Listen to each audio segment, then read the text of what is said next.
Hi friends, Mahanadi சீரியலில் இன்றைக்கி நாளைக்கான எபிசோடு பார்க்கலாம். புதுசாக பார்க்குறவங்களா இருந்தால் சப்ஸ்கிரைப் பண்ணிக்கோங்க, லைக்கு ஹைப்பு கொடுத்து விடுங்க. வாங்க வீடியோக்குள்ளே போகலாம். நேற்றுக்கு எபிசோடு எதில் முடிச்சிருப்பாங்கன்றது பார்த்தீங்கன்னா, இவங்க நர்மதா வந்து நைட்டில் வந்து யார்கிட்டயோ ஃபோனில் பேசின்னு இருப்பாங்க. கங்கா வந்து அதை பார்த்துட்டு இருப்பாங்க. யார்கிட்ட இந்த நேரத்தில் பேசின்னு இருக்கிறா, இன்னும் இப்படி பேசின்னு இருக்கிறா, ரொம்ப பதட்டமாகவே பேசின்னு இருக்கிறாளே அப்படின்ற மாதிரி தான் வந்து அவங்க கங்கா பார்த்துட்டு அதுக்கப்புறம் தண்ணி பிடிச்சிட்டு உள்ளார போயிடுவாங்க. அடுத்த நாள் காலையில் வந்து பார்த்திங்கன்னா காவேரி கிட்ட தான் போய் பேசுவாங்க. இந்த மாதிரி நர்மதாவோட நடவடிக்கை சரியில்லடி, எதையோ பறி கொடுத்த மாதிரி இருக்கிறா, எதையோ உம்முன்னு இருக்கிறா. நைட்டு வந்து கால் பேசிக்கிட்டு இருந்தா யார்கிட்டயோ, நான் போய் கேட்டதுக்கு இந்த மாதிரி ஃப்ரெண்டுக்கிட்ட தான் சண்டை போட்டேன் இல்லையா, அதனால தான்மா பேசின்னு இருக்கிறேன் அப்படின்ட்டு ஏதோ சொல்கிறான். ஆனால் அவள் பொய் சொல்கிறான்றது எனக்கே தெரியுதுடி, நீ கொஞ்சம் என்னன்னு கேள அப்படின்ற மாதிரி தான் கங்கா வந்து காவேரி கிட்ட சொல்லுவாங்க. சரி வாக்கா நான் கேட்குறேன் அப்படின்னு சொல்லிட்டு இவங்க கங்காவும் காவேரியும் நர்மதா கூட்டிகிட்டு வந்து அவகிட்ட பேசுவாங்க. என்னாச்சு நர்மதா, ஏன் உம்முன்னு இருக்கிற, ரெண்டு நாளாக உன்னை பார்த்துட்டு இருக்கிறேன், நீ ஏன் இப்படி இருக்கிற, என்ன பிரச்சனை, எதுவாக இருந்தாலும் சொல்லுவோம், மனசுக்குள்ளே போட்டு புழுங்கிட்டு இருக்காத, எதுவாக இருந்தாலும் வெளியில் சொன்னால் தான் அதுக்கான பிரச்சனைக்கு ஒரு தீர்வு கிடைக்கும் அப்படின்ற மாதிரி சொல்லும் போது அழ ஆரம்பிப்பாங்க.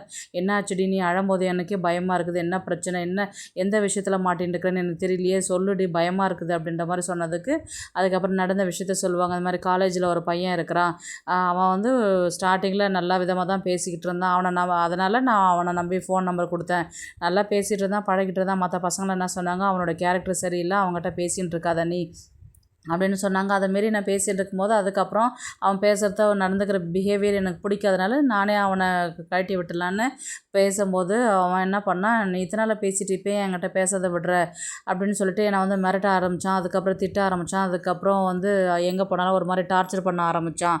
அதனால் நான் வந்து என்ன பண்ணேன், ஒரு நாள் வந்து அவங்க அப்பா வந்து காலேஜுக்கு வந்திருந்தாங்க. அவங்க அப்பா கிட்ட தான் நான் சொன்னதுக்கு அவங்க அப்பா போயிட்டு நேராக எல்லா கிளாஸ்லேயே வந்து அந்த பையனை வந்து அடிச்சிட்டு போயிட்டாங்க.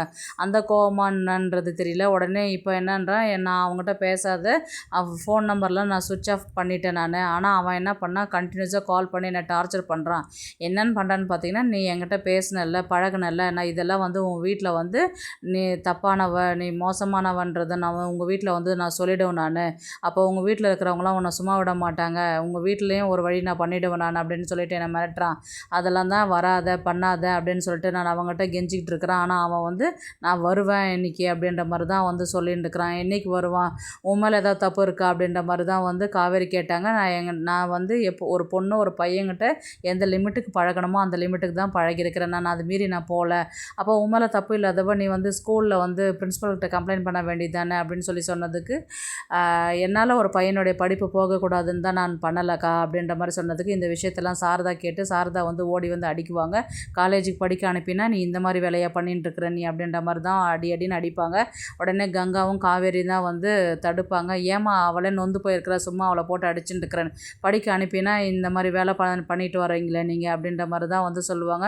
நாளைக்கு அந்த பையன் வீட்டாண்ட வந்தானா இங்கே வீட்டாண்ட மானம் போயிடாதா, மரியாதை போயிடாதா, ஒரு பொம்பளை புள்ள வாழ்க்கைன்னும் போது கொஞ்சம் கூட யோசிக்கவே மாட்டேங்கிறீங்களே நீங்கள் அப்படின்ற மாதிரி தான் வந்து சொல்லுவாங்க. காவேரி வந்து என்ன சொல்லுவாங்கன்னா, இப்போல்லாம் பொம்பளை பிள்ளைலாம் பேசுகிறது சகஜமாக, சும்மா அவன் பேசுறதுனால தான் நம்ம பொண்ணை வந்து தப்பாக பேச முடியாது, எதுவாக இருந்தாலும் பார்த்துக்கலாம், அவன் தானே வீட்டுக்கு வரேன்னு சொல்லியிருக்கிறான், நம்ம பேசிக்கலாம், வீடு நான் ஸ்கூலுக்கு போயிட்டு வரேன், ஈவினிங் வரட்டும், நான் பார்த்துக்கிறேன் நான், நம்ம போலீஸு கேஸுன்னு போனால் தான் பொம்பளை புள்ள வாழ்க்கைன்னு அப்போ யோசிக்க தோணும், இதை ரொம்ப ஜாக்கிரதையாக ஹேண்டில் பண்ணணும், நீ சும்மா எடுத்தேன் கவுத்தன்னு செய்ய முடியாது, சும்மா நீ அவளை போட்டு அடிச்சுட்டு இருக்காத, கங்காக்கா நீ கூட்டிகிட்டு போ, நான் ஈவினிங் வந்து பேசிக்கிறேன் அப்படின்னு சொல்லிட்டு அவங்க அங்கேருந்து வருவாங்க. கங்கா அந்த நேரத்தில் வந்து பாப்பாவும் விஜயும் தான் நின்றுட்டு சாக்லேட் வாங்கி கொடுங்கப்பா அப்படின்னு சொல்லிட்டு பாப்பா வந்து அடம் பிடிச்சிட்டுருப்பா. அம்மா ஒரு சாக்லேட் இப்போ வாங்கிக்க, ஈவினிங் வந்து வேறு வாங்கிக்க அப்படின்னு சொல்லிட்டு பாப்பாவை சமாதானப்படுத்தி காரில் ஏற்றும் போது வந்து மிஸ்ஸு குட் மார்னிங் மிஸ் அப்படின்னு சொல்லிட்டு பாப்பா சொல்லுவாள். இவங்க பாப்பாவை வந்து காரில் ஏறி உட்கார வச்சதுக்கப்புறம் நான் உங்ககிட்ட கொஞ்சம் பேசணும்னு சொல்லிட்டு காவேரி வந்து விஜய் கிட்டே சொல்லுவாள். விஜய் வந்து என்ன ஏதோ சொல்கிறேன்னு சொல்லிட்டு சொன்னீங்க, ஏன் எதுவுமே சொல்லாத அமைதியாக நிற்கிறீங்க, எதுவும் இல்லை அப்படின்னு. உடனே காவேரி வந்து என்ன யோசிப்பாங்கன்னா, நம்ம வீட்டு விஷயத்தை இவர்கிட்ட சொல்லலாமா, இல்லை இவர் மூலயமா அந்த பையனை பற்றி விசாரிக்கலாமா அப்படின்னு யோசிச்சுக்கிட்டே குழப்பத்திலே வந்து போயிட்டே இருப்பாங்க. விஜய் வந்து காவேரியுடைய ஏதோ மூட் அவுட்டாக இருக்கிறா, இப்போ கேட்டால் பதில் சொல்ல மாட்டா, இவளை கேட்க வேண்டாம் அப்படின்னு சொல்லிட்டு விஜய் வந்து நேராக என்ன பண்ணுறாரு, நேராக வீட்டுக்கு தான் போகிறாரு. அங்கே வந்து பார்த்திங்கன்னா சாரதா வந்து அழுதுன்னு இருப்பாங்க. கங்கா வந்து சாப்பிடுமா, காலையிலேருந்து சாப்பிடாத இருக்கிற அப்படின்னு சொல்லிட்டு சொல்லும் போது, அத்தை அப்படின்னு சொல்லிட்டு இவர் போய் நிற்பார். வாங்க மாப்பிள்ள அப்படின்னு சொல்லிட்டு சாரதா வந்து சொல்லுவாங்க. என்னாச்சு அத்தை, ஏன் அழறீங்க அப்படின்ற மாதிரி மாதிரி கேட்டதுக்கு இந்த மாதிரி மாப்பிள்ளை அப்படின்ற மாதிரி நடந்த விஷயத்த எல்லாத்தையுமே வந்து சொல்லுவாங்க. இதுதான் தான் காவேரி வந்து ஏதோ சொல்ல வந்தா போல் என்கிட்ட சொல்லாதே போயிட்டா, நீங்கள் காவேரி பார்த்தீங்களா அப்படின்ற மாதிரி கேட்டதுக்கு, ஆமாம் ஏதோ என்கிட்ட சொல்ல வந்தா, ஆனால் அவள் மூட் அவுட்டாக இருக்கிறன்றதுனால தான் நான் நேராக இங்கே வந்தேன். எதனா பிரச்சனை நடந்திருக்குமோன்றத ஒரு டவுட்டில் தான் வந்தேன். அதுக்கேற்ற மாதிரி இங்கே பிரச்சனையாக தான் இருக்குது அப்படின்னும் போது நடந்த விஷயத்தெல்லாம் சொல்லு நர்மதா அப்படின்ற மாதிரி தான் வந்து சொல்லுவாங்க. நடந்த விஷயத்த எல்லாத்தையுமே வந்து நர்மதா வந்து சொல்லுவாள். அதுக்கப்புறம் உன் மேலே ஏதாவது தப்பு இருக்கா அப்படின்ற மாதிரி கேட்டதுக்கு, என் மேலே எதுவும் தப்பு இல்லை மாமா, நான் எப்பயும் எந்த லிமிட்டில் நடந்துக்கணுமோ அவ்வளோதான் நான் மெசேஜ் பண்ணேன். அவன் அதை வச்சு பிளாக்மெயில் பண்ணிட்டு இருக்கிறான், நீ அப்படி என்ன சொல்கிறான் அப்படின்ற மாதிரி சொன்னதுக்கு, சரி எதுவாக இருந்தாலும் அவனே அவ்வளோ தைரியமாக நம்ம வீட்டுக்கு வரும்போது நம்ம பார்த்துக்கலாம், பயப்பட தேவையில்ல, ஈவினிங் தானே வரான், நான் இங்கே இருக்கிறேன் நான் பார்த்துக்கிறேன் நான் அப்படின்னு சொல்லும்போது, கங்காவும் அதுதான் விஜய் இருந்து பார்த்துக்கிறாரு இல்லைம்மா, சாப்பிடுமா, ஏமா சும்மா அழுதுகிட்டே இருக்கிற அப்படின்ற மாதிரி சொல்லும்போது, பொம்பளை பிள்ளைங்களை பெற்று வளர்த்து ஆளாக்கி வெளியில் கட்டி கொடுக்குற வரலையும் வயிற்றில் நெருப்பு கட்டின்னு உட்காந்துக்கிறேன், இவளை படிக்க அனுப்ப சொன்னால் இவன் இந்த மாதிரி பண்ணிட்டு உட்காந்துக்கிறேன், நான் என்ன தான் பண்ணுறது நான் அப்படின்ற மாதிரி தான் வந்து சாரதா வந்து சொல்லி அழுவாங்க. அழாதம்மா அப்படின்வாங்க. அதுக்கப்புறம் விஜய் வந்து அழாதீங்க அத்தை, எதுவாக இருந்தாலும் பார்த்துக்கலாம் அப்படின்ற மாதிரி தான் சொல்லுவாங்க. ஒரு பையன் வந்து பார்த்திங்கன்னா காலிங் பில் அடிக்கிற மாதிரி தான் வந்து சத்தம் கேட்கும். அந்த நேரத்தில் பார்த்திங்கன்னா காவேரியும் வீட்டில் இருப்பாங்க. இவங்க வந்து அடிக்கும்போது என்ன வேணும் உனக்கு அப்படின்ற மாதிரி, இல்லை நர்மதா இருக்கிறாங்களா, நர்மதாவை பார்க்க வந்திருக்கிறேன் நான் அப்படின்னு சொல்லிட்டு சொன்னதுக்கப்புறம் இவங்க நேராக வந்து சரி உள்ளே வாப்பா அப்படின்ற மாதிரி தான் வந்து விஜய் வந்து கூட்டிகிட்டு போயிட்டு உள்ளார உட்காந்து பேசுகிற மாதிரி தான் இருக்கும். ஆல்ரெடி வந்து விஜய் வந்து போலீஸில் வந்து அவர் ஃப்ரெண்டு ஒருத்தர் இருக்கிறார் இல்லைங்களா, அவர்கிட்ட வந்து இன்ஃபார்ம் பண்ணியிருப்பார். எதனா அந்த பையன் பிரச்சனை பண்ணானா நான் உங்களுக்கு உடனே கால் பண்ணுறேன் அப்படின்ற மாதிரி தான் வந்து சொல்லியிருப்பார். எதுவும் பிரச்சனை இல்லை விஜய், நீங்கள் எதுவும் வந்தாலும் கால் பண்ணுங்கள் அப்படின்ற மாதிரி தான் அவரும் சொல்லியிருப்பார். இவங்க வந்து பேசுறதுக்கு வரும்போது, இந்த மாதிரி உங்கள் பொண்ணு என்ன பண்ணியிருக்கிறா தெரியுமா அப்படின்ற மாதிரி தான் வந்து பேச ஆரம்பிப்பாங்க. என் பொண்ணு என்ன பண்ணா, உனக்கு என்னடா தெரியும் அப்படின்ற மாதிரி வந்து இவங்க சாரதா வந்து கேட்கும்போது, உங்கள் பொண்ணு லட்சணம் என்னன்றது தெரியுமா, அவள் என்னென்ன பண்ணியிருக்கிறான்றது உங்களுக்கு தெரியுமா அப்படின்ற மாதிரி வந்து கேட்கும்போது, என்ன பண்ணியிருக்கிறான்னும் போது நடந்த விஷயத்தெல்லாம் சொல்லும் போது, எங்கள் பொண்ணை பற்றி எங்களுக்கு தெரியும், நீ யாரா எங்கள் பொண்ணை பற்றி வந்து பேசுகிற அப்படின்னு சொல்லிட்டு விஜய் வந்து அந்த பையனை கை நீட்டி அடிக்கிற மாதிரி இருக்கும். எல்லாருமே அப்படியே ஷாக்காகி நிற்கிற மாதிரி தான் இருக்கும்.